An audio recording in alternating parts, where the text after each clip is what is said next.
¿Alguna vez te has preguntado si el diezmo es obligatorio para los cristianos de hoy? ¿Estamos realmente bajo una ley divina que exige dar el 10% de nuestros ingresos? ¿O hay algo más profundo que tu iglesia tal vez nunca te ha contado? Y si te dijera que el diezmo que muchos hoy consideran un mandato sagrado fue en realidad una práctica temporal, diseñada para un pueblo específico, bajo un pacto que ya no está vigente. ¿Y si te revelara que tu generosidad no debe nacer del miedo ni de la obligación, sino de una libertad profunda que solo el Espíritu Santo puede producir en tu interior? Imagina por un momento que llevas años dando el 10% de tus ingresos, no como un acto de amor, sino como una forma de evitar la maldición, el castigo o el rechazo divino. Imagina que has vivido bajo la sombra de una doctrina que ha confundido compromiso con esclavitud y fidelidad con presión. Pero ¿qué pasaría si descubrieras que Jesús jamás exigió el diezmo? Que los apóstoles jamás impusieron esa carga, que en el corazón de Dios no hay cuotas, hay rendición. En este estudio vamos a entrar en un territorio que muchos temen explorar. Vamos a desmantelar con la palabra las estructuras religiosas que han puesto grilletes donde Dios ofreció libertad. No es un ataque a la generosidad ni a la ofrenda. Es una defensa de la verdad, una restauración del mensaje original del Evangelio, donde lo que se entrega no es un porcentaje, sino el corazón completo. Este mensaje no está en contra de dar, está en contra de la manipulación y el uso del miedo como herramienta de control espiritual. Es una invitación a vivir una fe auténtica, guiada por el Espíritu, llena de libertad, verdad y obediencia real. Hoy te voy a mostrar 3 secretos bíblicos que la mayoría de las iglesias no te han enseñado. Secretos que no solo explican el origen real del diezmo, sino que revelan cómo Dios espera que sus hijos vivan y den bajo el nuevo pacto de gracia. Y lo más importante, este video no es solo enseñanza, es un llamado a la libertad espiritual. Porque si alguna vez has sentido presión, culpa o temor al hablar de finanzas en la iglesia, necesitas escuchar lo que Dios está por revelarte hoy. Pero antes de comenzar este viaje, quiero que hagas una declaración espiritual poderosa. Escribe ahora mismo en los comentarios: dame discernimiento, Señor. Esa declaración será un pacto espiritual que no solo fortalecerá tu fe, sino que también ayudará a que más personas reciban este mensaje. Dale me gusta al video, porque cada vez que lo haces, ayudas a que este contenido llegue a más personas que, como tú, buscan una fe libre del temor y fundamentada en la verdad. Y si aún no te has suscrito, hazlo ahora. Este canal no es un entretenimiento, es un refugio espiritual, un espacio donde la palabra de Dios se predica con verdad, sin ataduras religiosas. Muchos no tienen iglesia cerca, pero tú, con un solo clic, puedes unirte a una comunidad de fe que está despertando. Estás listo para romper cadenas, para dejar atrás los pesos impuestos por el sistema y entrar en la plenitud de la libertad que Cristo compró para ti con su sangre. Entonces, abre tu corazón, silencia las voces del pasado y prepárate, porque estás a punto de descubrir que Dios no quiere parte de ti, te quiere por completo. Vamos a comenzar. Para comprender lo que realmente espera Dios de nosotros en cuanto a nuestras finanzas, primero necesitamos regresar al principio. Porque cuando vemos con claridad el origen del diezmo, entendemos que muchas de las enseñanzas que hoy consideramos sagradas, en realidad fueron instrucciones dadas para un tiempo, un pueblo y un sistema completamente diferente al que tú y yo vivimos hoy. Muchos creyentes crecieron escuchando que el diezmo era una obligación inquebrantable, Se repitió tantas veces que quedó grabado como una verdad absoluta, sin cuestionamientos. Pero, ¿alguna vez te has detenido a examinar en qué contexto nació esa práctica? ¿Quién la estableció? ¿Y con qué propósito?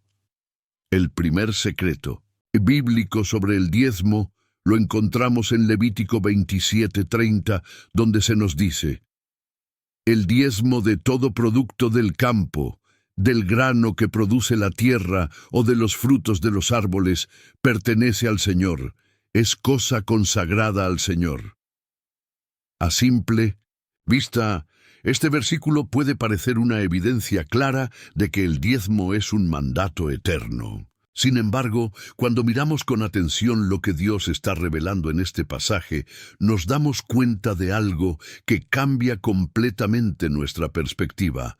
El diezmo no fue entregado como un principio universal de adoración, sino como una instrucción legal para una nación específica, Israel, dentro de un pacto que ya no nos gobierna. Ese pueblo vivía bajo un sistema completamente distinto al nuestro. Era una estructura teocrática, en la que Dios mismo dirigía cada aspecto de la vida social, espiritual y económica. Un sistema agrícola, donde la tierra, la cosecha y los frutos eran la base de sustento, y también tribal, porque cada tribu tenía una función y una herencia específicas dentro del territorio prometido. Pero había una tribu diferente, la tribu de Leví. Esta tribu no recibió tierras como las demás. Dios la apartó para el servicio exclusivo en el tabernáculo, y como ellos no podían trabajar ni cultivar para sí mismos, el Señor diseñó un medio de provisión, el diezmo. Así lo expresa con claridad Números 18:21, cuando el Señor dice: a los hijos de Leví les he dado todos los diezmos en Israel por heredad, por su ministerio. No era una ofrenda espontánea, sino una asignación establecida como parte de un sistema legal, económico y espiritual para sostener a quienes servían día y noche en el templo. ¿Puedes ver la diferencia? El diezmo en su origen no era una práctica devocional basada en la fe, como muchas veces se nos ha enseñado. Era una ley dentro de un sistema que unía gobierno, culto y economía. No era un acto de libertad, era una responsabilidad civil. No era una decisión del corazón, era una obligación del pacto. Y aquí es donde este primer secreto bíblico rompe estructuras en nuestra mente. El diezmo no fue creado como una regla para todos los creyentes de todas las épocas. Fue una provisión específica dentro de un modelo que ya no está en vigencia. Un modelo que fue útil y necesario en su tiempo, pero que fue completamente transformado cuando Cristo estableció el nuevo pacto. Cuando entendemos esto, algo se libera dentro de nosotros. Se cae el peso de la culpa, se rompe la carga impuesta por años, porque dar no se trata de cumplir una cuota matemática impuesta por una estructura religiosa. Dar, para el creyente nacido del Espíritu, es una respuesta de amor, una entrega, de gratitud, una expresión de libertad interior. Y cuando el corazón es libre, la generosidad fluye sin imposición. Porque Dios no quiere el 10% de tu ingreso si tu alma aún está retenida por el temor o la obligación. Lo que Él desea es que comprendas el poder de dar guiado por la revelación, no por la costumbre, por la fe, no por la ley. Dar, como lo hacían en el antiguo Israel, sin entender el propósito que había detrás, es como copiar la forma sin tener el fondo. Es quedarse con la sombra, ignorando la luz que ya vino con Cristo.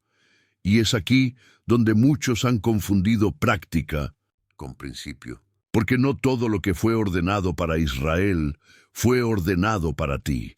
Ahora respira, medita, y permite que el Espíritu Santo te muestre que dar no debe ser una imposición, sino un acto de adoración nacido desde lo profundo de un corazón libre. El segundo secreto bíblico sobre el diezmo derriba uno de los argumentos más comunes usados para justificar su obligatoriedad hoy: la idea de que el diezmo es anterior a la ley. Y aunque a muchos se les ha enseñado que Abraham diezmó antes de Moisés, y por eso nosotros también debemos hacerlo, la verdad es que ese momento, lejos de establecer una regla, revela otra cosa mucho más profunda y más liberadora. Vamos a mirar con atención lo que realmente ocurrió. En Génesis 14:20, después de una gran victoria militar, Abraham se encuentra con un personaje misterioso llamado Melquisedec, rey de Salem y sacerdote del Dios Altísimo. Y en ese encuentro, Abraham le da el diezmo de todo el botín tomado en la guerra. Pero hay algo aquí que muy pocos mencionan. Abraham no diezmó de sus ingresos personales, ni de sus tierras, ni de su trabajo. Lo que entregó fue parte del despojo de guerra. No fue algo que él produjera. Fue una riqueza temporal, adquirida en una batalla. Y aún más importante, no fue Dios quien se lo ordenó. Fue una expresión espontánea de gratitud, un gesto libre, no una obligación impuesta. No hay en ese pasaje ninguna instrucción divina que diga: desde ahora tú y tus descendientes deben dar el diezmo como regla. De hecho, en toda la vida de Abraham, ese momento no se repite jamás. Ni Isaac, su hijo, ni Jacob, su nieto, son presentados como hombres que practicaran el diezmo de forma regular o sistemática. Cuando miramos a Jacob, encontramos otro detalle clave. En Génesis 28:22, él hace un voto personal a Dios diciendo: de todo lo que me dieres, el diezmo apartaré para ti. Pero este voto no fue una respuesta a una ley, ni un mandamiento celestial. Fue una decisión voluntaria, condicionada a que Dios lo cuidara, lo bendijera y lo llevara en paz de regreso a su casa. Es decir, Jacob promete el diezmo como parte de un pacto personal. Y aún así, la Biblia no vuelve a mostrar que él haya cumplido ese compromiso como un hábito permanente. ¿Puedes ver lo que esto significa? Este segundo secreto bíblico nos muestra que los patriarcas no establecieron una práctica de diezmar como norma espiritual o ley universal. Lo que hicieron fueron actos puntuales, únicos, marcados por el contexto del momento y por la relación personal que tenían con Dios. Entonces, ¿por qué se utiliza el ejemplo de Abraham para imponer hoy una obligación que él mismo no vivió como tal? ¿Por qué construir una doctrina sobre un único gesto que no fue ordenado, repetido ni reglamentado por Dios? Cuando tomamos un ejemplo aislado y lo convertimos en ley, corremos el riesgo de poner sobre los hombros de los creyentes carga que Dios nunca pidió. La Escritura debe guiarnos, sí, pero también debe ser interpretada con discernimiento, revelación y contexto, porque lo que fue una expresión de gratitud no puede convertirse en una herramienta de presión espiritual. El Espíritu Santo no nos llama a repetir formas vacías, nos llama a vivir por principios eternos, revelados en Cristo. Y si los patriarcas dieron por revelación y libertad, ¿por qué nosotros daríamos por obligación y miedo? Cuando el corazón entiende esto, se libera de la culpa, se rompe el peso de la tradición humana y se abre espacio para una generosidad mucho más poderosa, la que nace del amor y no del deber. Porque la verdadera fidelidad no se mide por la repetición de un acto, sino por la entrega de un corazón. Y eso es lo que Dios siempre ha buscado. El tercer secreto bíblico sobre el diezmo nos lleva a descubrir que, a diferencia de lo que muchos han aprendido, el diezmo en el Antiguo Testamento no era un único acto uniforme y repetitivo, sino un sistema mucho más complejo, más amplio y profundamente vinculado a la vida comunitaria del pueblo de Dios. Y es justamente esta complejidad la que ha sido ignorada o simplificada por quienes lo presentan hoy como una obligación fija, invariable y eterna.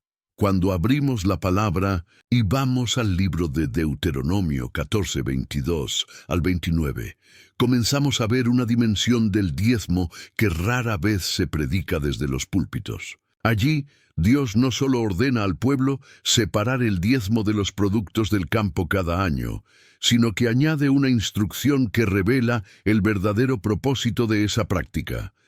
Cada tercer año, ese diezmo debía ser almacenado y distribuido en sus propias ciudades, y no llevado al templo. ¿Con qué fin?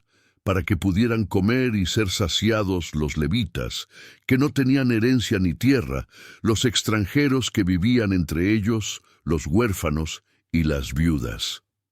Este detalle nos muestra que el diezmo no era simplemente un acto de sostenimiento del culto levítico, sino que también tenía una función de justicia social, de amparo, de restauración del equilibrio entre los que tenían y los que no tenían. Era un reflejo del corazón de Dios, que no solo se preocupa por la adoración en el templo, sino por el bienestar de cada persona que forma parte de su pueblo. Y hay algo más que pocos conocen. En muchos casos, el mismo pueblo también participaba del diezmo, no como una transacción fría o automática, sino como parte de una fiesta sagrada, una comida de celebración delante del Señor, donde las familias se reunían para recordar la fidelidad de Dios, su provisión y su presencia. El diezmo entonces era también un acto de comunión, de gratitud colectiva, una oportunidad para mirar al cielo y decir, nada nos ha faltado, y por eso celebramos contigo, Señor. Ahora dime, ¿no cambia esto completamente nuestra percepción de lo que el diezmo era en su contexto original? No era un impuesto religioso, no era una fórmula espiritual para alcanzar bendiciones. Era parte de una red de cuidado, una estructura compasiva que sostenía tanto el culto como la comunidad. Un mandato que unía adoración y justicia, reverencia y misericordia. Por eso, cuando intentamos aplicar ese modelo directamente al contexto de hoy, sin considerar cómo estaba entretejido con la cultura, la política y la economía de Israel, cometemos un grave error. Extraemos una práctica de un sistema completo que ya no existe, y la imponemos como si siguiera vigente bajo el nuevo pacto, que fue establecido por la sangre de Cristo. Y aquí es donde muchas iglesias han fallado. Tomaron solo una parte del sistema, el porcentaje, pero dejaron fuera todo lo demás. Ya no hay levitas, ya no hay ciudades tribales, ya no hay redistribución para huérfanos y extranjeros, ya no hay fiestas comunitarias de gratitud. Se tomó una cifra, pero se perdió el propósito. Y cuando el propósito se pierde, el acto pierde su poder. Porque Dios nunca pidió que imitáramos formas muertas. Él desea que entendamos el espíritu detrás de cada instrucción, que discernamos la intención del cielo, no que nos aferremos a sombras sin contenido. El diezmo, en su diseño original, era algo vivo, profundamente humano y profundamente espiritual. Era justicia en acción, era amor distribuido, era comunidad sostenida por la obediencia colectiva. Pero era parte de un sistema antiguo, de un pacto que hoy ha sido superado por uno mejor, más alto y más completo, el pacto en Cristo Jesús, donde el dar ya no nace de la obligación, sino de la transformación interior. Y cuando esa transformación ocurre, el creyente no necesita que le impongan porcentajes ni le repitan fórmulas, porque su generosidad fluye como un río, guiada por el Espíritu, encendida por la gratitud y comprometida con el propósito eterno del reino. Así es como Dios quiere que vivamos, no atados a sistemas pasados, sino guiados por la revelación del nuevo y vivo camino. Y en ese camino lo que cuenta no es cuánto das, sino desde dónde lo das. Porque cuando das desde el amor, ya no hay límites.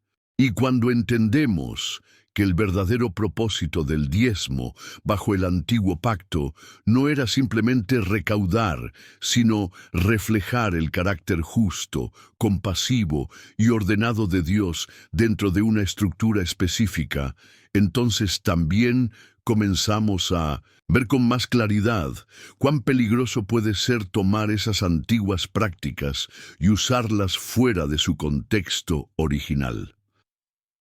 Porque si el modelo completo ya no está vigente, ¿con qué fundamento seguimos usando ciertos textos para imponer una obligación que fue parte de ese mismo sistema? Aquí es donde aparece uno de los pasajes más utilizados y al mismo tiempo más malinterpretados sobre el diezmo. Malaquías 3, 8, 10. Es probable que lo hayas escuchado muchas veces, especialmente en contextos donde se enseña que si no das el diezmo estás robando a Dios, que estás atrayendo maldición sobre tu vida y que solo serás bendecido si entregas ese porcentaje exacto. Pero lo que muy pocos explican es el trasfondo de este pasaje, el momento histórico en que fue escrito y, sobre todo, a quién realmente iba dirigido. El profeta Malaquías no estaba hablando a la iglesia de hoy, no estaba predicando en un contexto de gracia, ni se dirigía a creyentes nacidos del Espíritu. Estaba levantando la voz en medio de una nación quebrantada, sumida en la apatía, donde los sacerdotes estaban corruptos, el pueblo había olvidado el pacto y el templo estaba en decadencia. El mensaje era para Israel, un pueblo que había sido advertido muchas veces y que seguía quebrantando los estatutos que regían su relación con Dios bajo la ley mosaica. Cuando en Malaquías 3:8 Dios dice, ¿robará el hombre a Dios? Pues, vosotros me habéis robado, y dijisteis, ¿en qué te hemos robado? En vuestros diezmos y ofrendas. No está estableciendo una doctrina eterna para toda la humanidad. Está confrontando a una nación específica, en un tiempo específico, llamándola al arrepentimiento por haber descuidado las leyes del pacto antiguo. El versículo continúa diciendo, «Traed todos los diezmos al alfolí, y haya alimento en mi casa. Y probadme ahora en esto, si no os abriré las ventanas de los cielos». Este versículo ha sido usado por décadas como una promesa automática de prosperidad, como una especie de contrato celestial de intercambio. Tú das, y Dios multiplica. Pero lo que en realidad Dios estaba haciendo aquí era restaurar el orden dentro del sistema levítico que ya estaba quebrado. No era una nueva enseñanza, ni un principio atemporal. Era una llamada urgente a volver a un pacto que Israel había violado repetidamente. Y ese pacto, como hemos visto, fue sustituido por uno superior con la venida de Cristo. Aplicar Malaquías 3 a la Iglesia como una amenaza o como una fórmula obligatoria para recibir bendiciones no solo es un error doctrinal, sino una distorsión peligrosa que convierte la generosidad en una transacción y la obediencia en una obligación nacida del temor. Es ignorar la cruz, es cerrar los ojos ante la obra consumada del Mesías, y es predicar la ley donde debe reinar la gracia. Durante años, este pasaje ha sido utilizado para infundir miedo, para hacer sentir al creyente que, si no entrega ese 10% exacto, está bajo maldición divina. Pero el Dios que nos reveló Jesús no manipula con amenazas, no negocia su bendición y no impone cargas que Él mismo ya llevó en la cruz.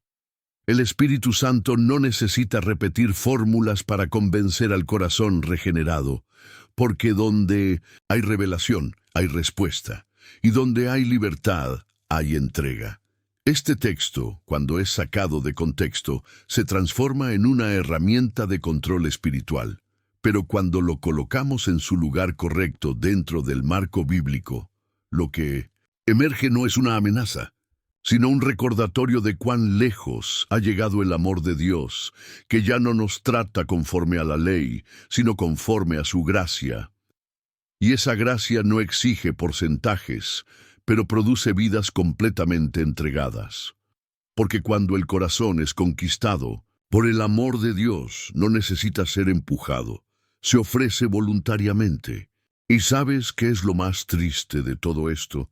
Que mientras tantos creyentes han sido empujados por el miedo a cumplir una ley que ya no los gobierna, pocos han sido guiados a mirar a Cristo, el único que realmente puede enseñarnos cómo vivir, cómo dar, cómo rendirnos sin reservas, porque si hay alguien a quien debemos escuchar con atención cuando hablamos de entrega, de generosidad, de adoración verdadera, ese es Jesús. Y sí, en una ocasión, él mencionó el diezmo, pero su enfoque no fue el que muchos imaginan. No fue una validación de la práctica, ni una orden para perpetuar un sistema. Fue una confrontación directa contra la hipocresía de quienes daban lo externo, pero vivían vacíos por dentro. En Mateo 23:23, Jesús se dirige a los escribas y fariseos y les dice con autoridad: «Ay de vosotros, escribas y fariseos hipócritas, porque diezmáis la menta, el eneldo y el comino, y dejáis lo más importante de la ley, la justicia, la misericordia y la fe». En esta declaración no hay elogio alguno. Hay juicio, hay exposición, hay corrección.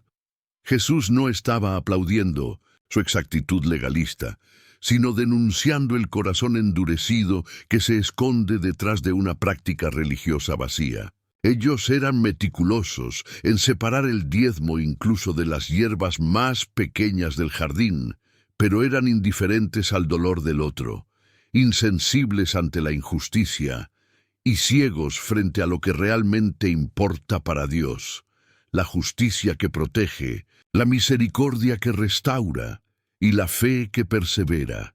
Jesús no estaba instituyendo una regla nueva, tampoco estaba confirmando la vigencia eterna del diezmo. Lo que estaba haciendo era mostrar que el verdadero problema no es dar poco ni mucho, sino dar con un corazón que ha olvidado lo esencial, porque cuando lo más importante ha sido dejado de lado, lo que queda ya no es obediencia, es apariencia.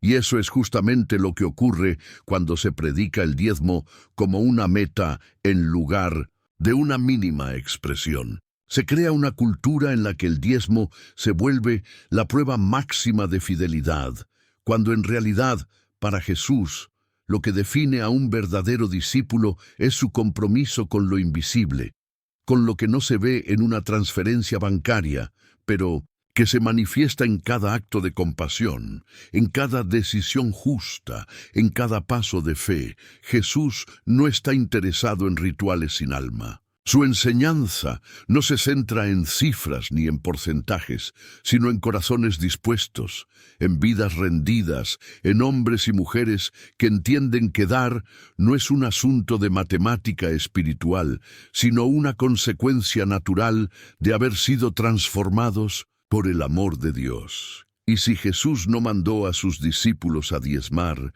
si no los instruyó a seguir la ley mosaica en este punto, si nunca presentó el diezmo como requisito para la bendición o señal de salvación, entonces, ¿por qué algunos insisten en levantar lo que Cristo ya dejó atrás? Porque lo que Él estableció no fue un porcentaje fijo, sino un principio eterno.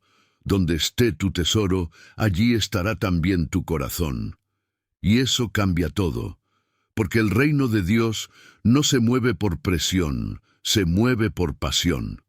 No se edifica con obligación, se edifica con entrega total. Entonces, si todavía queda en ti la duda de si Jesús mandó a diezmar, míralo bien, míralo caminando entre los pobres, sanando sin pedir nada a cambio, alimentando multitudes sin levantar colectas, tocando leprosos sin exigir promesas financieras. Míralo dando todo, hasta su propia sangre. Ese es el estándar del reino. No el 10%, sino la cruz.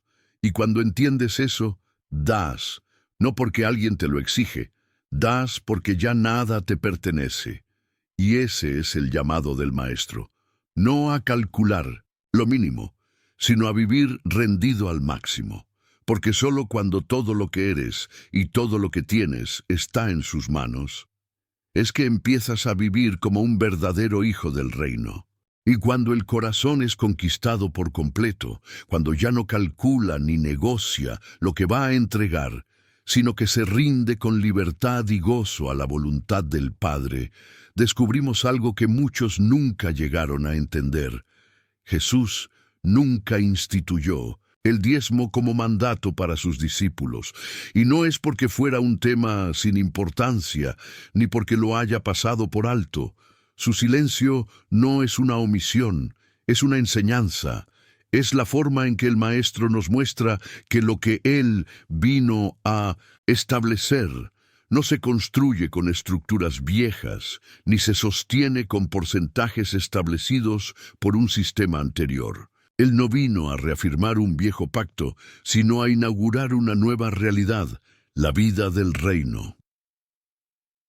Este silencio de Jesús, que para algunos pasa desapercibido, es en realidad una declaración contundente, porque mientras muchos siguen preguntándose ¿cuánto deben dar?, Jesús estaba enseñando a sus seguidores a vivir de manera tal que la pregunta no fuera cuánto, sino cómo. ¿Cómo dar? ¿Cómo vivir? ¿Cómo confiar? ¿Cómo depender totalmente de Dios sin reservas?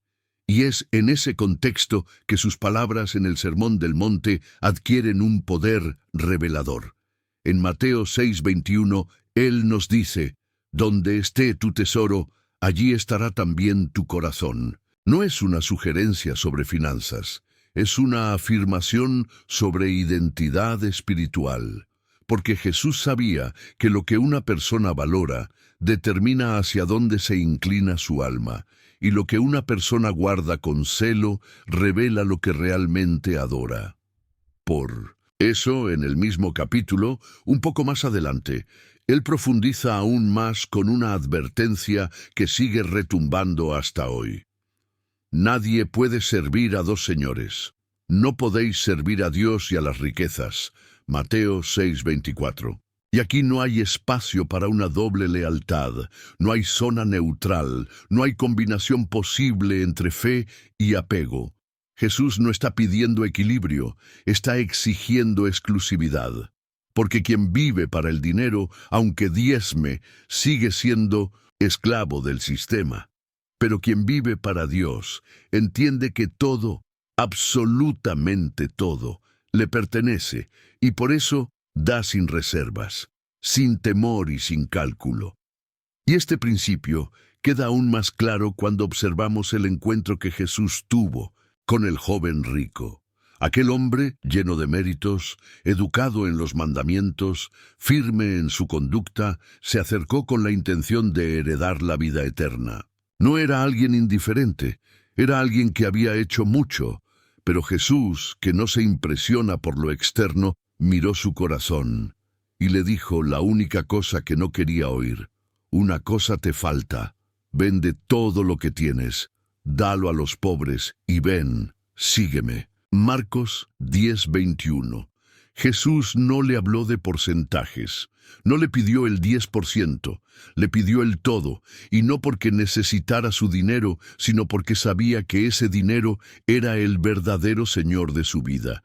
Jesús tocó justo donde más dolía, no por crueldad, sino porque nadie puede seguirle de verdad mientras tiene el alma dividida entre dos amores.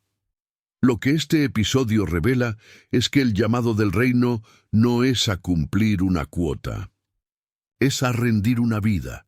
Y cuando alguien realmente se encuentra con Cristo, no necesita una norma externa para saber cuánto dar, porque el Espíritu dentro de él empieza a guiar sus pasos, sus decisiones y su generosidad.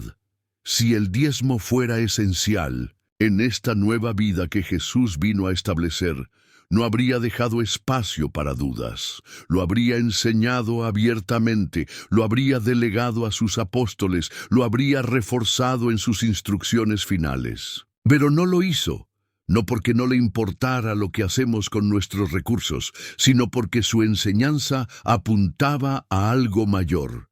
No una ley escrita, sino una transformación interior. Porque, amado, donde hay transformación real, no hay necesidad de presión externa. Cuando el Espíritu toca el corazón, nace una entrega que supera cualquier mandamiento, una generosidad que no nace del miedo ni de la obligación, sino de un amor que arde y consume todo lo que antes reteníamos. Y cuando ese amor gobierna, el corazón deja de preguntar cuánto debe dar y empieza a preguntarse cómo puede agradar más al Padre, porque el que ha sido tocado por la gracia no necesita límites. Vive dispuesto, vive rendido, vive con las manos abiertas y el corazón completamente entregado. Así es como Jesús forma a sus discípulos, no con normas externas, sino con una transformación tan profunda que ya no se trata de dar una parte, se trata de entender que todo lo que somos, todo lo que tenemos y todo lo que esperamos le pertenece solo a Él. Hay momentos en los que una acción silenciosa tiene más peso en el cielo que 1000 palabras dichas desde un púlpito. Una entrega hecha en lo oculto, sin reconocimiento, sin aplausos, sin testigos humanos, pero que llega directo al corazón de Dios. Porque para el reino de los cielos, lo que verdaderamente tiene valor no es el tamaño de la ofrenda, sino el nivel de rendición que ella representa. Y fue precisamente eso lo que ocurrió cuando Jesús se detuvo a observar lo que muchos ignoraban: las ofrendas depositadas en el templo. La escena está registrada en Marcos 12:41 al 44 y nos presenta una de las enseñanzas más contundentes sobre la manera en que el cielo mide nuestras acciones. Jesús, sentado frente al arca del templo, veía cómo los ricos depositaban grandes cantidades, generosas a los ojos de cualquiera, ofrendas que seguramente resonaban con fuerza al caer. Pero entonces apareció una mujer, viuda, pobre, desconocida, sin presencia social ni recursos, que se acercó con 2 pequeñas monedas. Monedas que para muchos no significaban nada, pero que para Dios lo significaban todo. Jesús, conmovido en su espíritu, llama a sus discípulos y declara una verdad que rompe toda lógica humana. De cierto os digo que esta viuda pobre echó más que todos los que han echado en el arca, porque todos han echado de lo que les sobra, pero ésta de su pobreza echó todo lo que tenía, todo su sustento. Este momento no fue solo una observación, fue una proclamación del nuevo estándar del reino, porque lo que Jesús exaltó no fue el monto, fue el sacrificio. Lo que él celebró no fue la cantidad, sino la disposición interior de alguien que, aun en su necesidad, eligió confiar plenamente en el Dios que todo lo ve y todo lo suple. La viuda no dio desde su abundancia, no dio lo que le sobraba después de cubrirse, no hizo un cálculo. Ella se entregó por completo, con fe, con humildad, con una convicción que escapa a la lógica humana. Y es precisamente eso lo que transforma su acto en una enseñanza eterna. Porque cuando alguien da todo lo que tiene, está diciendo con su vida: mi confianza no está en lo que poseo, sino en aquel que me sostiene. Este tipo de entrega no nace de la emoción ni de la presión. Nace de una revelación profunda, esa que solo el Espíritu Santo puede traer. Y cuando llega, no puedes seguir reteniendo lo que antes pensabas que era tuyo, porque entiendes que todo, absolutamente todo, ha sido dado por gracia, y que volverlo a entregar no es una pérdida, sino un acto de adoración. La ofrenda de esta mujer fue más que dinero, fue una proclamación de su fe, fue un grito silencioso que decía: Señor, yo te creo más que a mi necesidad. Y eso, amado, es exactamente lo que Dios busca hoy. No personas que calculan cuánto es suficiente para cumplir con una norma, sino hijos e hijas que se dejan llevar por un amor que no teme dar, por una confianza que no teme perder, por una fe que no negocia con la razón. Muchos, incluso dentro de la iglesia, han confundido la generosidad con la estrategia. Dan esperando multiplicación, invierten esperando retorno. Pero esta mujer no dio por expectativa, dio por rendición.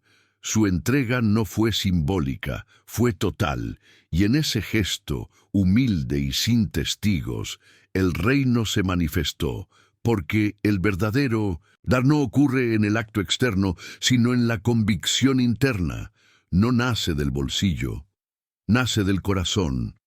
Y cuando eso sucede, cuando una vida se vacía delante de Dios con la certeza de que Él no fallará, entonces no importa cuán pequeña sea la moneda, el cielo se detiene a mirar y Jesús mismo se levanta para decir, esa entrega vale más que todas.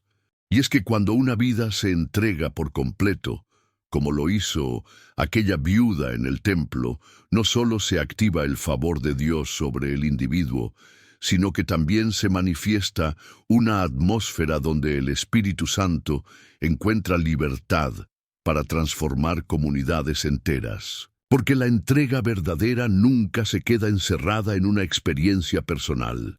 Se vuelve testimonio, se vuelve contagiosa, se vuelve cultura del reino. Y eso fue exactamente lo que ocurrió con los primeros creyentes tras la resurrección de Jesús. La iglesia primitiva no necesitó manuales financieros ni estructuras humanas para organizar su generosidad. Tampoco dependía de presiones, amenazas o sistemas de porcentajes fijos. Lo que ocurrió fue algo mucho más poderoso. Una comunidad completa fue tocada por el fuego del Espíritu Santo, y a partir de esa transformación interna nació un modelo de entrega que el mundo jamás había visto. En Hechos 2:44-45 se nos dice que todos los que habían creído estaban juntos y tenían en común todas las cosas, y vendían sus propiedades y sus bienes, y los repartían a todos según la necesidad de cada uno. Y en Hechos 4:32-35 se vuelve a reforzar esa visión. La multitud de los que habían creído era de un corazón y un alma, y ninguno decía ser suyo propio nada de lo que poseía, sino que tenían todas las cosas en común. No había entre ellos ningún necesitado. Lo que estamos viendo no es el resultado de una predicación sobre el diezmo, es el fruto de una comunidad que había sido transformada desde adentro. Ninguno de ellos vivía con la mentalidad de «esto es mío». No se aferraban a sus casas, a sus bienes ni a sus cuentas, porque sabían que, al haber recibido una nueva vida, ya nada les pertenecía. Todo lo que eran y todo lo que tenían ahora estaba consagrado al propósito de Dios. Lo más impactante de todo es esto. No hay ningún registro en las Escrituras de que los apóstoles hayan enseñado el diezmo como una obligación para la iglesia naciente. Lo que vemos es algo más radical, más exigente, más puro. Vemos creyentes que por convicción espiritual vendían lo que poseían para suplir las necesidades de otros. No esperaban que alguien les dijera cuánto dar. Simplemente entendieron que el reino no se construye con retención, sino con rendición. La generosidad de aquella iglesia no se originaba en una ley externa, sino en una llama interna. Era el resultado directo del mover del Espíritu Santo, no de una estrategia humana para sostener templos o estructuras. Y eso es lo que sigue haciendo la diferencia entre una comunidad religiosa y una comunidad llena del Espíritu. La primera administra por deber, la segunda entrega por amor. En este modelo, nadie daba porque debía dar. Lo hacían porque Ya habían sido alcanzados por una gracia tan grande que retener se volvía imposible. El corazón regenerado por el Espíritu no puede vivir para sí mismo. Y es por eso que, cuando el fuego de Dios enciende una comunidad, no se necesitan fórmulas. Se necesita fe, obediencia y un profundo entendimiento de que la vida cristiana es, en esencia, una vida de entrega continua. Así vivía la iglesia primitiva. Así respondían al llamado del reino. No eran motivados por la culpa, ni por la búsqueda de bendición, ni por el temor al castigo. Su generosidad era la evidencia más visible de que el Espíritu Santo había hecho morada en ellos. Y cuando eso sucede, cuando el Espíritu tiene lugar, la generosidad ya no es un mandato, es una consecuencia natural de estar lleno de Dios. Cuando una comunidad es encendida por el fuego del Espíritu, como lo fue la iglesia primitiva, la generosidad no necesita ser enseñada como una regla, se vive como un fruto. No nace de la imposición, sino de la convicción, y eso fue lo que el apóstol Pablo comprendió con claridad, mientras guiaba a las primeras iglesias a caminar en esta nueva vida en Cristo. Él no levantó estructuras rígidas ni impuso porcentajes. Lo que sembró en los corazones fue una visión del dar completamente libre, profundamente espiritual y radicalmente transformadora. Pablo sabía que el nuevo pacto no podía ser sostenido con los moldes del pasado. Por eso, en vez de ordenar cuánto debía dar cada creyente, les enseñó a mirar hacia adentro, a consultar el corazón y a responder desde la fe. Es en este contexto que escribe a los Corintios con una profundidad que no se encuentra en ninguna ley humana. En 2 Corintios 9, 6, 7 les dice: el que siembra escasamente también segará escasamente, y el que siembra generosamente, generosamente también segará. Cada uno dé como propuso en su corazón, no con tristeza ni por necesidad, porque Dios ama al dador alegre. Estas palabras no son una fórmula, son una puerta hacia una revelación. Pablo no estaba estableciendo un nuevo impuesto espiritual. Estaba invitando al creyente a sembrar con libertad, desde el gozo, desde la gratitud, desde una relación viva con Dios. Porque dar así, desde lo profundo del alma, no solo suple una necesidad externa, sino que activa un principio celestial de siembra y cosecha que trasciende lo material. Y aquí hay un detalle poderoso. Cuando Pablo habla de proponer en el corazón, nos está enseñando a escuchar la voz del Espíritu. Nos está llevando al lugar secreto, donde no hay presión, ni manipulación, ni miedo, solo un encuentro íntimo entre el creyente y su Señor. Y es allí donde nacen las decisiones más puras. Es allí donde las manos se abren no porque alguien lo dijo, sino porque el corazón fue tocado. Para Pablo, el dar nunca fue una estrategia de recaudación, fue siempre una expresión visible de una fe invisible. Por eso, cuando escribe a los Corintios sobre la colecta para los creyentes necesitados de Jerusalén, lo hace con una ternura pastoral que conmueve. En 1 Corintios 16:2 dice: cada primer día de la semana, cada uno de vosotros ponga aparte algo, según haya prosperado. No hay reglas iguales para todos. Hay espacio para la realidad de cada uno. Hay reconocimiento de que Dios prospera de maneras diferentes y que cada uno debe responder según lo que ha recibido. Porque el reino no se sostiene con cuotas fijas, sino con corazones disponibles.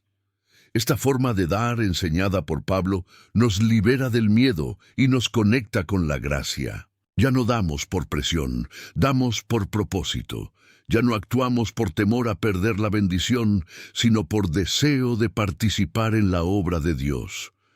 Porque cuando uno ha entendido que todo lo que tiene proviene del cielo, entonces dar se convierte en un acto de adoración, no en una transacción. Y eso es lo que hace que esta enseñanza sea tan distinta, tan liberadora y tan poderosa, porque nos recuerda que la verdadera generosidad no depende del monto, sino del espíritu con el que se entrega. Que el dar cristiano no es el resultado de una norma exterior, sino la respuesta de un alma que fue redimida por amor y ahora desea rendir todo en adoración. Así enseñaba Pablo. No con imposiciones, sino con revelación. No con mandatos, sino con inspiración. Porque cuando el Espíritu guía el dar, entonces sí, el corazón se alegra, la siembra tiene sentido y la cosecha glorifica a Dios. Cuando el corazón ha sido tocado por la gracia y renovado por el Espíritu, ya no necesita normas externas para saber cómo actuar. Porque el Espíritu no solo guía, también transforma. Y cuando transforma, lo hace desde dentro hacia afuera, en una obra que abarca cada área de nuestra vida, incluyendo la forma en que administramos y entregamos nuestros recursos. Es por eso que, en el reino de Dios, la generosidad no se sostiene por imposiciones, sino por convicciones profundas nacidas en la intimidad con Dios. El apóstol Pablo, al comprender esta dinámica espiritual, no se limitó a hablar de ofrendas como un deber, ni de porcentajes como una obligación. Lo que él enseñó fue mucho más radical y profundo. En su carta a los romanos nos lleva directamente al núcleo de la vida cristiana, una entrega total, libre, consciente, que abarca todo lo que somos y todo lo que tenemos. Y en Romanos 12:1 declara con una ternura urgente: así que, hermanos, os ruego por las misericordias de Dios, que presentéis vuestros cuerpos en sacrificio vivo, santo, agradable a Dios, que es vuestro culto racional. Este no es un llamado simbólico, ni un acto emocional. Pablo está rogando, no ordenando, porque sabe que solo una revelación del amor de Dios puede movernos a ofrecer nuestra vida como sacrificio. Ya no se trata de una parte, ni de algo que sobra. Se trata de todo el ser puesto en el altar, no como una obligación pesada, sino como una respuesta agradecida y llena de fe. Y esta entrega no ocurre en un templo de piedra, ni en una estructura religiosa sostenida por reglas humanas. Porque como el mismo Pablo enseña en 1 Corintios 3:16, ¿no sabéis que sois templo de Dios y que el Espíritu de Dios mora en vosotros? La presencia de Dios ya no habita en edificios, habita en ti. Y si tú eres el templo, entonces todo lo que fluye de tu vida, tu tiempo, tus dones, tus recursos, tu generosidad, también debe ser santo, rendido y guiado por la voz del Espíritu. Por eso, el modelo del nuevo pacto es tan distinto. Ya no damos porque alguien nos lo impone, ni porque tememos ser maldecidos si no lo hacemos. Damos porque estamos vivos en Cristo, porque hemos sido libertados, porque la gracia nos ha despertado a una nueva forma de vivir, donde cada decisión se convierte en una expresión de adoración. El Espíritu no obliga, pero convence, no presiona, pero revela, no manipula, pero transforma desde la raíz. Y cuando un creyente es guiado por esa voz suave pero poderosa, su generosidad se vuelve fruto natural, como el aroma que emana de una flor que ha sido regada con amor y paciencia. La economía del reino no es sostenida por manos forzadas, sino por corazones inflamados. Y esta es una verdad que el enemigo teme. Cuando un hijo de Dios da por convicción, no hay límites para lo que el cielo puede hacer con esa semilla, porque en el reino no se trata de cantidad, se trata de entrega. Y cuando esa entrega nace del Espíritu, no solo bendice a otros, también te transforma a ti. Así es como vive quien ha sido hecho templo del Dios vivo. No espera que le digan cuánto debe ofrecer. Solo espera que su vida entera glorifique, al Padre en cada acto, en cada decisión, en cada semilla de generosidad. Porque donde habita el Espíritu del Señor, allí hay libertad, y donde hay libertad, nace la ofrenda más poderosa, aquella que no es exigida, sino revelada. A medida que el Espíritu nos conduce hacia una vida de entrega verdadera, también se hace evidente el contraste entre lo que nace del cielo y lo que ha sido deformado por estructuras humanas. Porque mientras la generosidad que fluye del Espíritu produce libertad, gozo y comunión, aquella que es forzada mediante la manipulación genera culpa, temor y distorsión. Lo que fue diseñado para ser un acto de adoración termina siendo, en muchos casos, una herramienta de control religioso. Esta realidad no es nueva ni exclusiva de nuestra generación. La Biblia denuncia desde tiempos antiguos a los líderes espirituales que en lugar de pastorear al pueblo con amor y verdad, se aprovecharon de su posición para beneficio personal. En Ezequiel 34, 2-3, el Señor lanza una advertencia contundente contra esos pastores que se alimentaban del rebaño en vez de cuidarlo. ¡Ay de los pastores de Israel que se apacientan a sí mismos! ¿No deben los pastores apacentar a los rebaños? Coméis la grosura, os vestís de la lana, la engordada degolláis, mas no apacentáis a las ovejas. Este lamento divino revela el dolor de un Dios que ve cómo lo sagrado se convierte en negocio, y cómo aquellos que deberían servir con humildad levantan sistemas donde el rebaño sufre bajo cargas que él jamás colocó. Y tristemente, esta misma manipulación ha invadido muchas enseñanzas sobre el diezmo. Lo que debía ser una expresión libre del amor y la fe se ha convertido en muchos púlpitos en una exigencia velada, en una amenaza disfrazada de promesa, en una manera de sostener estructuras a costa del alma de los fieles. Cuando el liderazgo exige en lugar de servir y condiciona la bendición de Dios a una transferencia bancaria, se está traicionando el corazón del Evangelio. Y esa traición no solo daña a la persona que entrega por presión, sino que contamina el mensaje mismo de Cristo. Porque Jesús no vino a establecer un sistema económico, vino a entregar su vida. Y quien enseña sobre el dar debe hacerlo desde ese mismo espíritu, servicio, entrega, amor. Pero el peligro va más allá del abuso desde el púlpito. Cuando el dinero se convierte en el eje central de la espiritualidad, se abren las puertas al favoritismo y a la desigualdad dentro de la casa de Dios. La honra empieza a medirse por lo que alguien aporta, no por la transformación que lleva en el alma. Y esto fue severamente corregido por el apóstol Santiago, quien en Santiago 2, 2-4 confronta a una iglesia que hacía distinción entre el rico y el pobre, diciendo: si entra en vuestra congregación un hombre con anillo de oro y ropa espléndida, y también entra un pobre con vestido andrajoso, ¿no hacéis distinciones entre vosotros mismos y venís a ser jueces con malos pensamientos? Cuando el pueblo de Dios comienza a valorar más a quien da más y a despreciar silenciosamente a quien no puede aportar, se pierde completamente el sentido del cuerpo de Cristo. Porque en la cruz todos fuimos nivelados.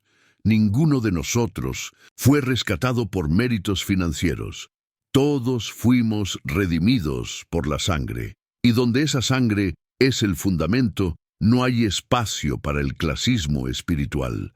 Es por eso que debemos discernir con claridad si lo que estamos escuchando sobre el diezmo y las ofrendas está alineado con el espíritu del reino, o si está siendo utilizado para ejercer dominio. La manipulación no siempre viene con gritos.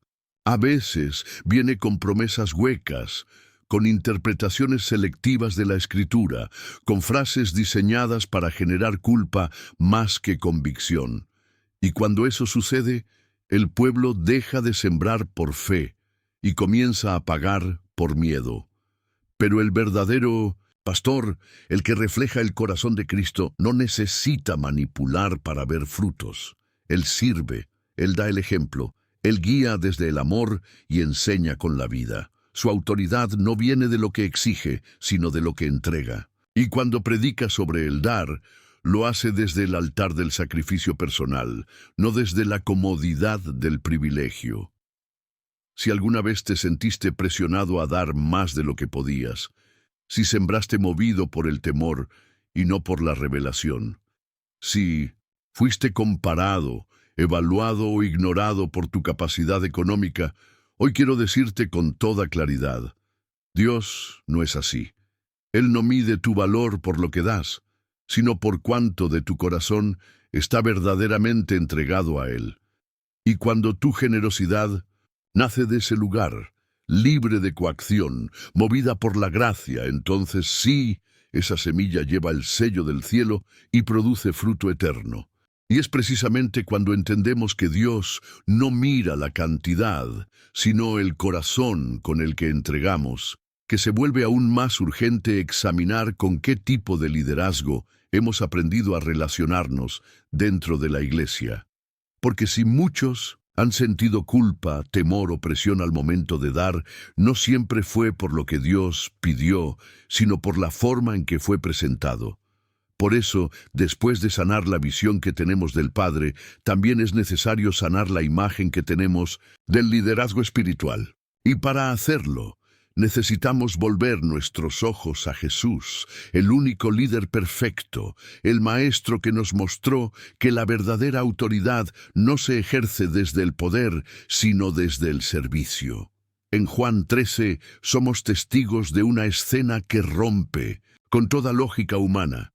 El Hijo de Dios, sabiendo que había llegado su hora, se levanta de la mesa, deja a un lado su manto, toma una toalla, se ciñe y comienza a lavar los pies de sus discípulos. No lo hace como símbolo teatral, sino como enseñanza viva. Jesús, en su último encuentro íntimo con ellos antes de la cruz, no les entrega un decreto de poder, sino una demostración de humildad que marcaría para siempre el estándar del liderazgo en su reino. Y después de terminar, se dirige a ellos con palabras que no dejan espacio para interpretaciones. Pues si yo, el Señor y el Maestro, he lavado vuestros pies, vosotros también debéis lavaros los pies los unos a los otros. Porque ejemplo os he dado, para que como yo os he hecho, vosotros también hagáis. Juan 13, 14-15. Así nos enseñó el Maestro. No con tronos ni con títulos, sino con rodillas dobladas y manos mojadas. En su reino, el que quiere ser el mayor debe hacerse siervo. Porque allí la autoridad no se impone, se gana sirviendo, se afirma con el ejemplo y se sostiene por el amor. Este mismo espíritu fue el que marcó el ministerio del apóstol Pablo, un hombre con plena autoridad apostólica, pero con un corazón tan rendido que prefería renunciar a sus propios derechos antes que poner un obstáculo al mensaje de Cristo. En 1 Corintios 9:12 escribe: «Pero no hemos usado de este derecho, sino que lo soportamos todo, por no poner ningún obstáculo al Evangelio de Cristo». Pablo sabía que su llamado no era aprovecharse del pueblo, sino dar su vida por él. Y aunque tenía todo el derecho de ser sostenido, eligió sostenerse por sí mismo muchas veces, para no ser tropiezo, para no dar lugar a la sospecha, para que el Evangelio se mantuviera limpio y sin sombra de interés humano. Ese es el liderazgo, que transforma, el que no exige, sino que se entrega, el que no se impone, sino que se arrodilla, el que no busca ser servido, sino servir. Hoy, más que nunca, necesitamos líderes que caminen con toalla en la cintura, no con cetro en la mano. Que no usen la palabra para imponer cargas, sino para liberar almas.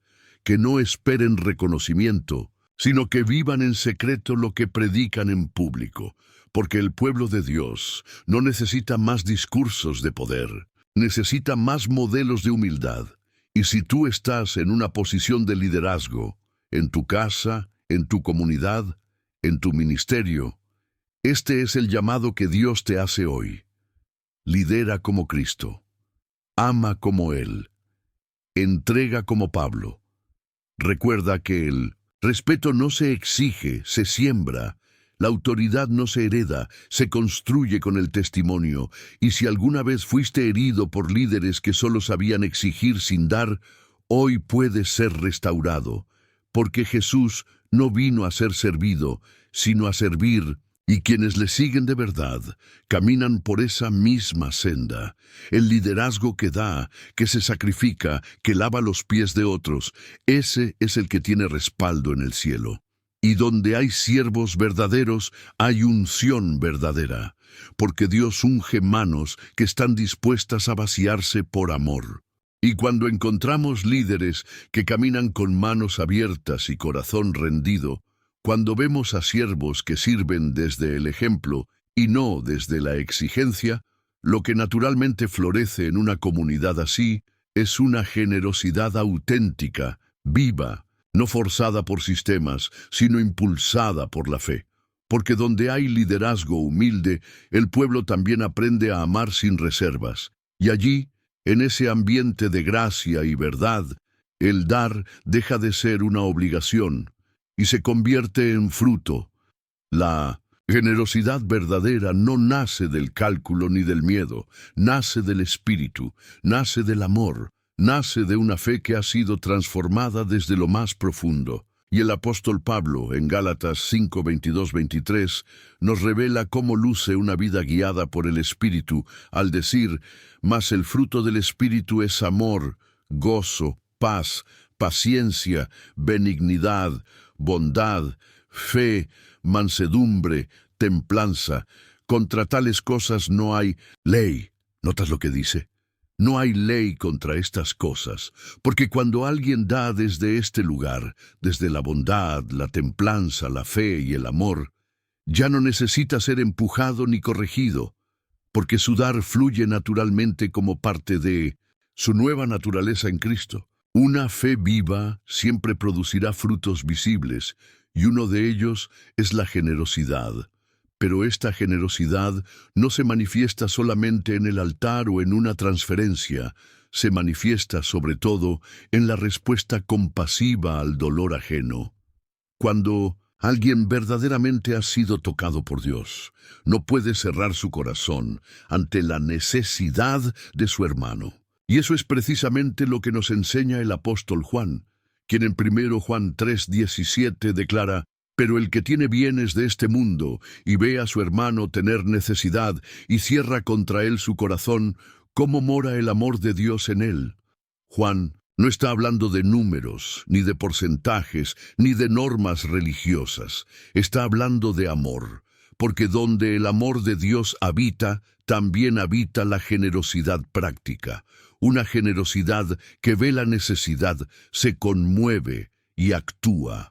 Santiago también nos confronta con esta misma verdad. En Santiago 2, 15, 17 dice: «Y si un hermano o una hermana están desnudos y tienen necesidad del mantenimiento de cada día, y alguno de vosotros les dice: id en paz, calentaos y saciaos, pero no les dais las cosas que son necesarias para el cuerpo, ¿de qué aprovecha? Así también la fe, si no tiene obras, es muerta en sí misma». No podemos hablar de fe si nuestra vida está cerrada a la compasión. No podemos cantar que amamos a Dios y al mismo tiempo ignorar al necesitado que tenemos delante. Porque en el reino no se trata de cuánto das, sino de cuánto amas. Y ese amor no se mide en palabras, se mide en acciones. Por eso, cuando hablamos de generosidad en el contexto del Evangelio, no estamos hablando de montos, estamos hablando de corazones. Estamos hablando de personas que han entendido que todo lo que tienen es un recurso que puede ser usado por Dios para bendecir a otros. Gente que no necesita ser manipulada, porque ya fue conmovida por el Espíritu, que no espera campañas emocionales para sembrar, porque vive con la disposición constante de dar. Esa es la generosidad que transforma, la que fluye de una fe verdadera, una fe que no necesita ser exhibida porque se hace evidente en cada gesto de amor, en cada respuesta compasiva, en cada semilla sembrada en silencio, porque quien ha sido lleno del amor de Dios no puede vivir reteniendo, solo puede vivir entregando.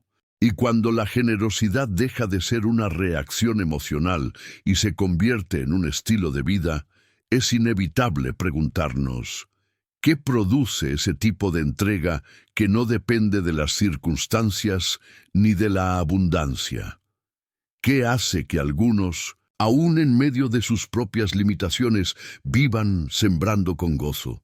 La respuesta, profundamente revelada en el Nuevo Testamento, nos muestra que la clave no es la presión externa, sino la revelación interna. Dar en el reino jamás fue impuesto, siempre fue revelado. El apóstol Pablo nos ofrece un ejemplo sublime cuando habla de las iglesias de Macedonia en 2 Corintios 8. Aquel grupo de creyentes, lejos de estar en comodidad, atravesaba una profunda pobreza y múltiples aflicciones. Sin embargo, su generosidad sorprendió incluso a los apóstoles. ¿Por qué? Porque no dieron desde la abundancia, sino desde una gracia que los empujaba más allá de sus fuerzas. Y Pablo nos revela el secreto de esa actitud cuando escribe: se dieron primeramente al Señor y luego a nosotros por la voluntad de Dios. No fue una colecta lo que los movilizó, ni una campaña emocional, fue una entrega previa, total, espiritual.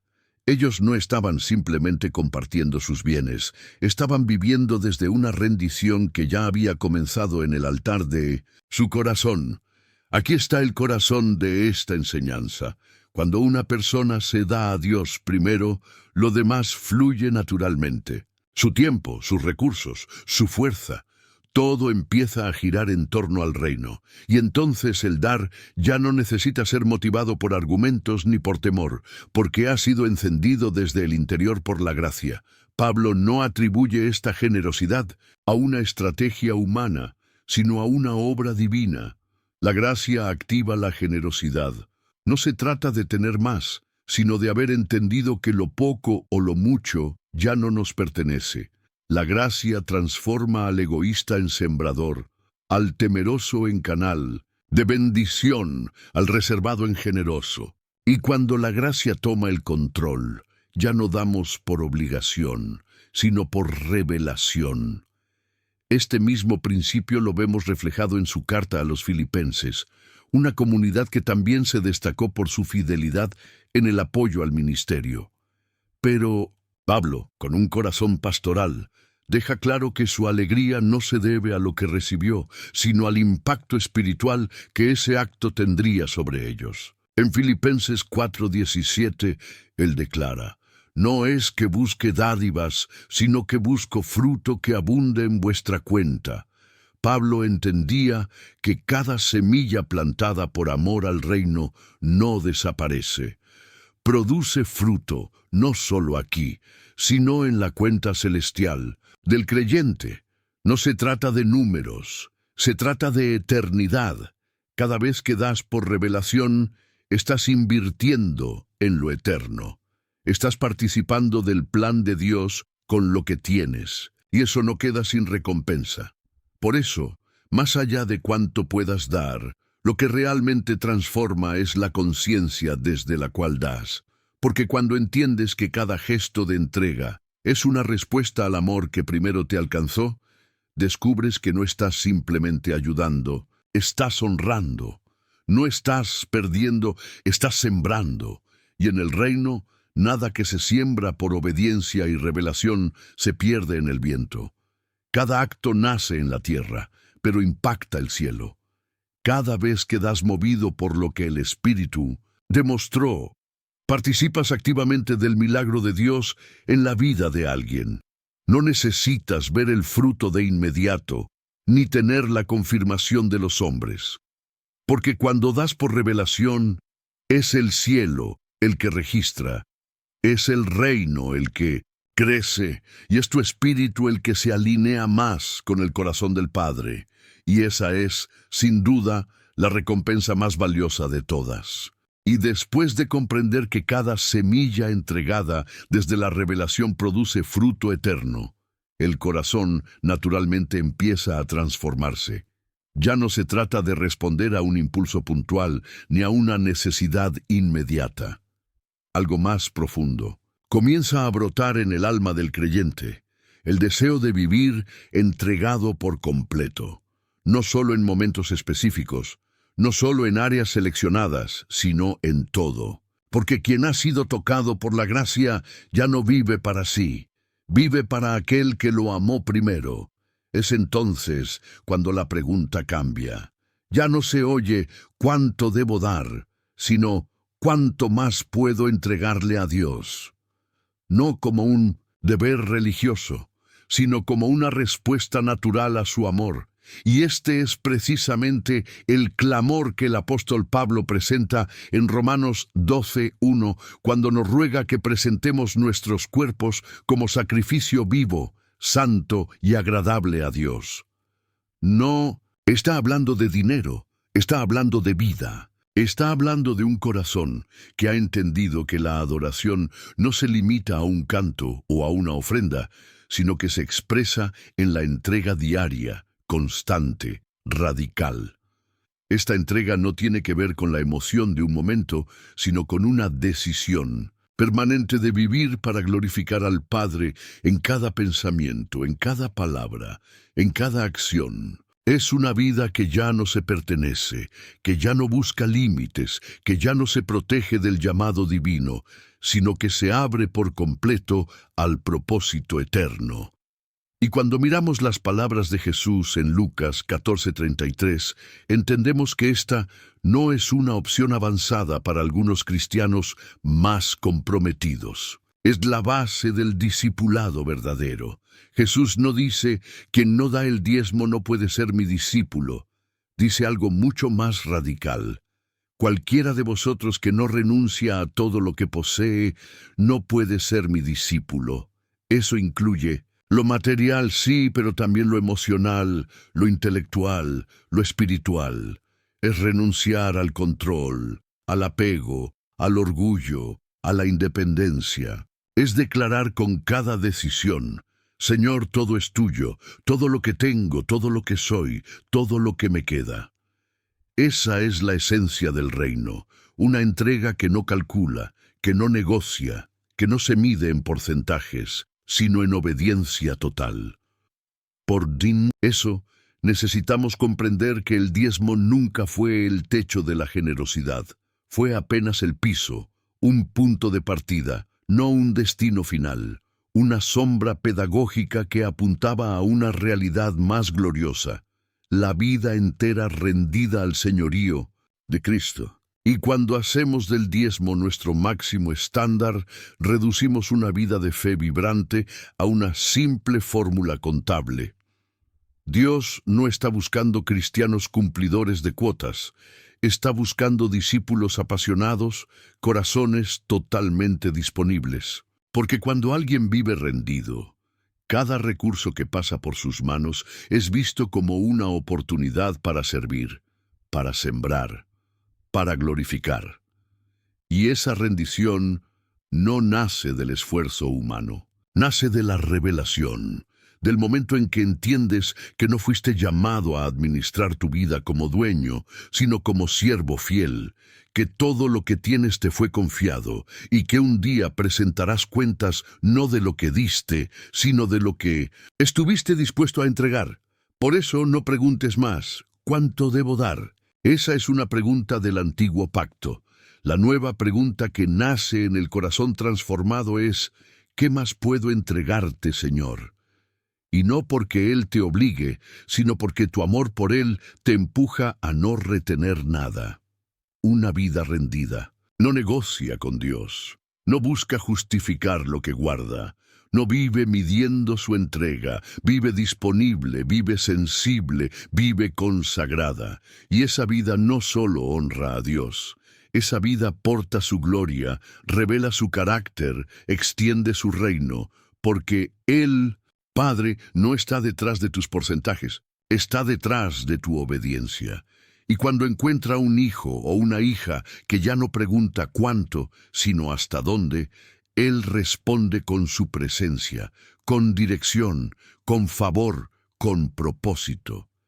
Ese es el lugar donde el dar se convierte en adoración, la obediencia se vuelve deleite y la entrega se transforma en plenitud.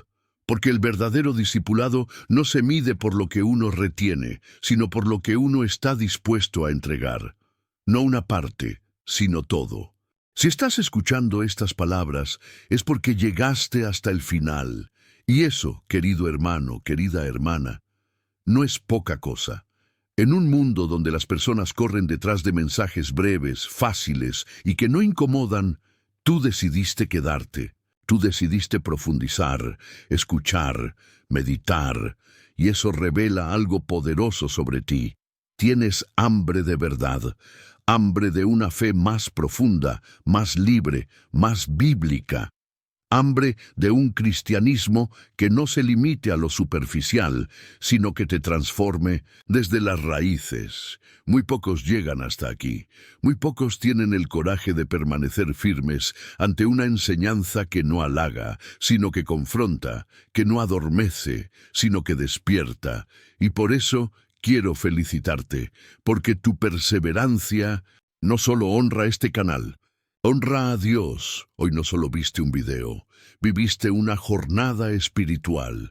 Fuiste guiado a través de la palabra para derribar estructuras mentales que tal vez llevabas desde la infancia.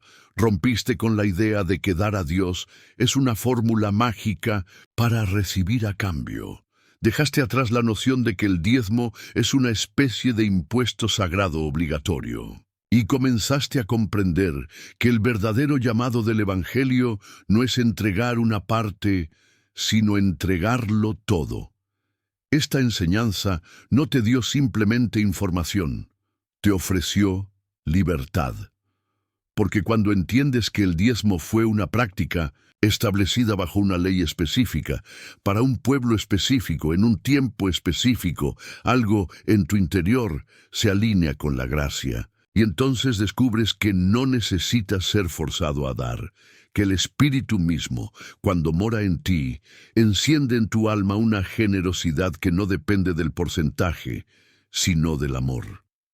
Hoy aprendiste que Abraham no fue obligado, que Jacob hizo un voto personal, que Jesús nunca enseñó el diezmo como mandato, que la iglesia primitiva no vivía bajo porcentajes, sino bajo el poder del Espíritu Santo. Y sobre todo entendiste esto: Dios no quiere tu dinero, quiere tu obediencia, no desea tus cuentas, desea tu corazón. Y si llegaste hasta aquí, no es casualidad. Dios te trajo, porque necesitabas escuchar esta verdad. Necesitabas ser libre de toda manipulación religiosa.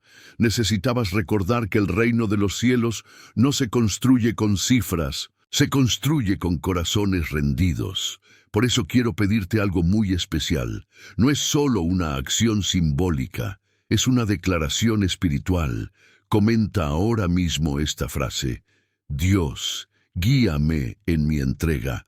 Hazlo como testimonio de que no solo oíste, sino que recibiste, que no solo entendiste, sino que decidiste.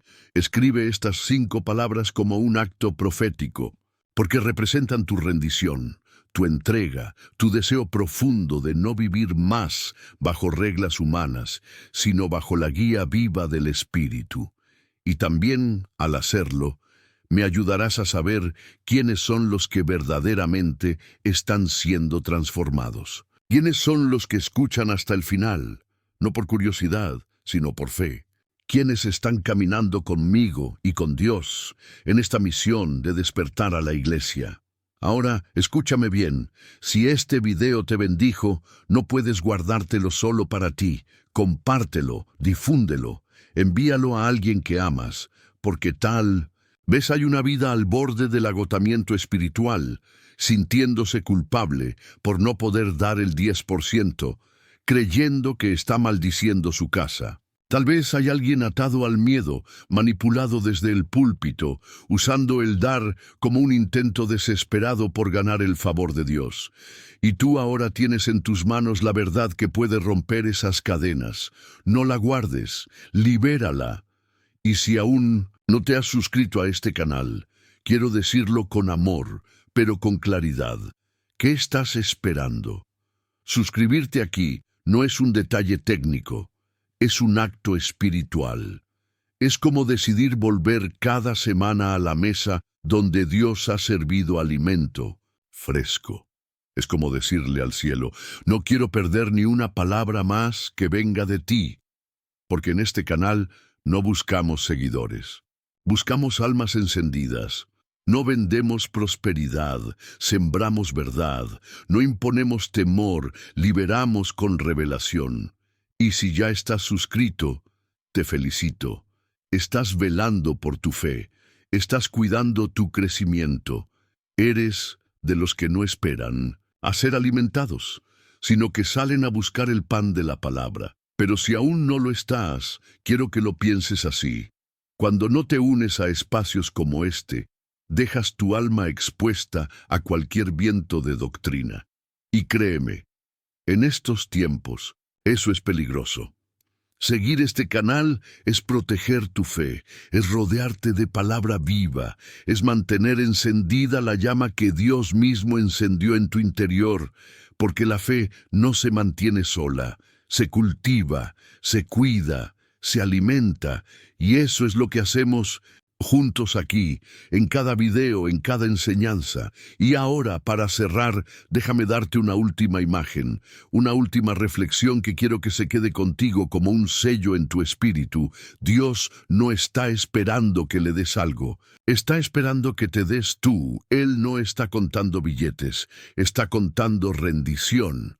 No está midiendo transferencias, está midiendo obediencia. Y mientras sigas preguntándote cuánto debo dar, seguirás atrapado en la lógica del sistema. Pero cuando comiences a decir cuánto más puedo entregar, entonces habrás cruzado el umbral. Entonces habrás entrado en la verdadera economía del reino, la de la entrega total. Gracias por quedarte hasta aquí. Gracias por ser parte de los que no retroceden, de los que no se conforman, de los que ya no se preguntan ¿qué me toca dar?, sino que se despiertan cada día diciendo, Señor, guíame en mi entrega.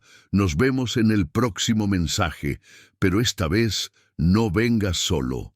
Trae a alguien más contigo, porque donde una verdad se revela, el reino avanza.